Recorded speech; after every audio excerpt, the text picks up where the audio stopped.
बिस्मिल्लाहिर्रहमानिर्रहीम अल्हम्दुलिल्लाह वस्सलातु वस्सलामु अला रसूलिल्लाह अम्मा बाद।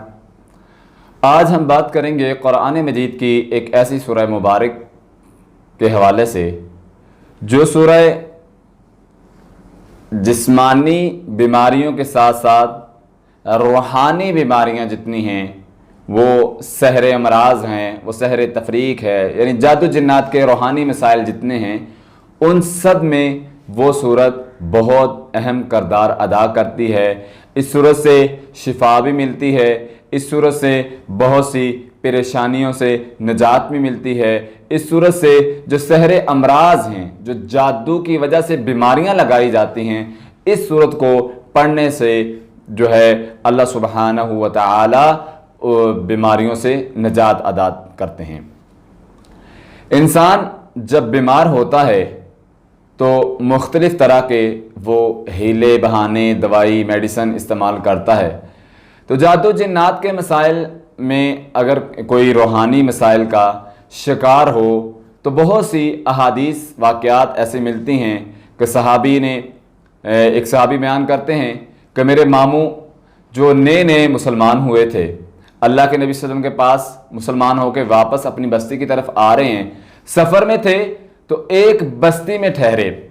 तो बस्ती में एक आदमी ऐसा था कि जो मजनून हो गया था, पागल हो गया था, दीवाना हो गया था। लोगों को समझ नहीं आ रही थी कि इसका इलाज कैसा किया जाए। तो उन्होंने कहा कि तुम अल्लाह के नबी सल्लल्लाहु अलैहि वसल्लम के पास जो है वो नए नए मुसलमान होके आए हो, क्या तुम्हारे पास कोई इलाज है? तो उन्होंने कहा जी हाँ, मेरे पास इलाज है। तो उन्होंने सूरतुल फातिहा मुसलसल इस मजनून, इस पागल और दीवाने आदमी पर पड़ी, जो लोगों को परेशान कर रहा था, मजनून था, पागल हो चुका था रूहानी मसाइल की वजह से।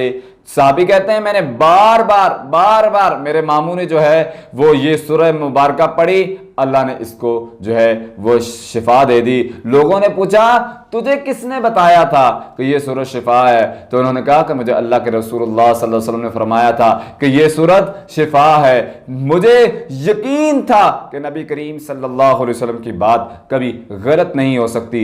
सूरतुल फातिहा ये एक दम दी है, इसका नाम सूरह शिफा भी है, इसका नाम जो है सूरतुल फातिहा भी है।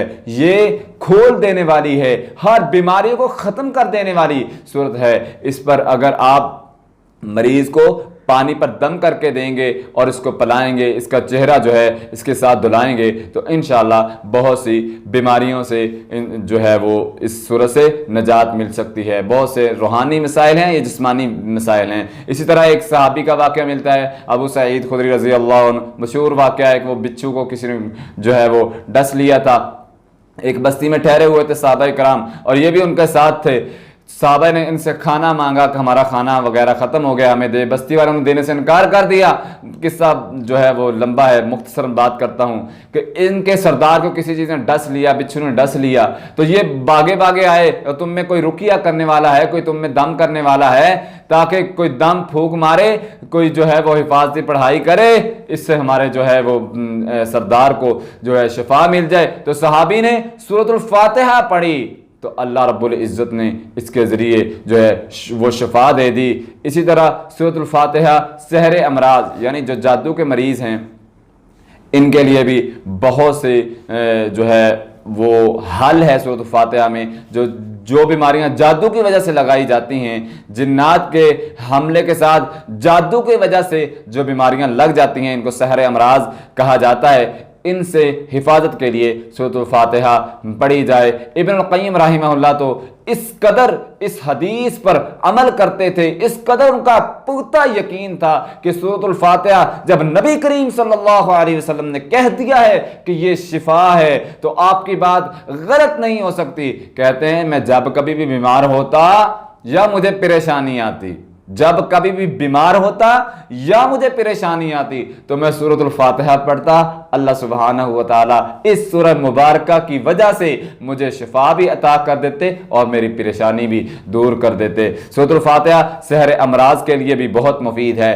سحر تفریق یعنی جو جدائی کا جادو ہوتا ہے اس میں بھی بڑی مفید ہے، سحر محبت اس میں بھی جو ہے سورۃ الفاتحہ بڑی ہی مفید ہے۔ اسی طرح اگر کوئی پاگل پن ہے، مجنون ہے، جیسا کہ واقعہ آپ نے سنا، اس پر اگر سورۃ الفاتحہ پڑھی جائے تو یہ بہت ہی مفید ہے۔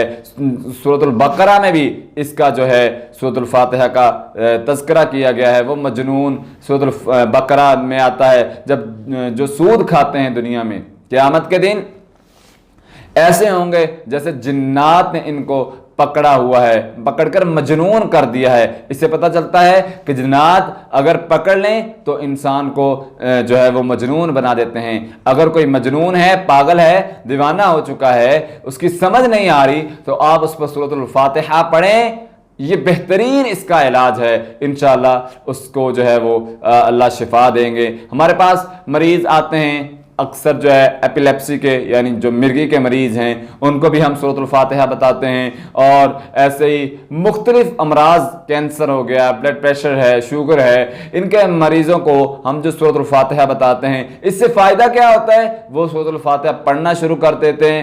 ہمارا اس بات پر یقین ہوتا ہے کہ نبی کریم صلی اللہ علیہ وسلم نے اس کو شفا کہا ہے، تو ہم جب سورۃ الفاتحہ ان مریضوں کو پڑھنے کے لیے دیتے ہیں تو اللہ سبحانہ و تعالیٰ کی رحمت کا نزول ہوتا ہے۔ حدیث کی روشنی میں ہم لوگوں کو بتاتے ہیں، بہت سے لوگ جو ہے وہ صحت یاب ہو جاتے ہیں۔ سورۃ الفاتحہ کتنی مقدار میں پڑھی جائے؟ اب یہ سوال ہے۔ سورۃ الفاتحہ مختلف تجربات ہیں، جادو جنات کے مسائل میں ہم جو ہے وہ اکثر 7 مرتبہ عمومی طور پر مختصراً بیان کرتے ہیں۔ اگر کوئی مرگی کا، ایپیلیپسی کا مریض ہے تو اس میں جو ہے وہ ہم تقریباً 41 مرتبہ بتاتے ہیں۔ سورۃ الفاتحہ 100 مرتبہ بھی پڑھی جا سکتی ہے، 41 مرتبہ بھی پڑھی جا سکتی ہے۔ جتنا آپ اپنا جلدی علاج کرنا چاہتے ہیں اتنی مقدار اس کی بڑھا دیں، اللہ سبحانہ و تعالی آپ کو شفا دیں گے۔ اعتماد کے ساتھ، یقین کے ساتھ، مضمون اذکار کے ساتھ جڑے رہیں، اس میں فائدہ ہے، خیر ہے، صحت ہے۔ اللہ سبحانہ و تعالی ہم سب کو صحت والی، ایمان والی زندگی سے نوازے۔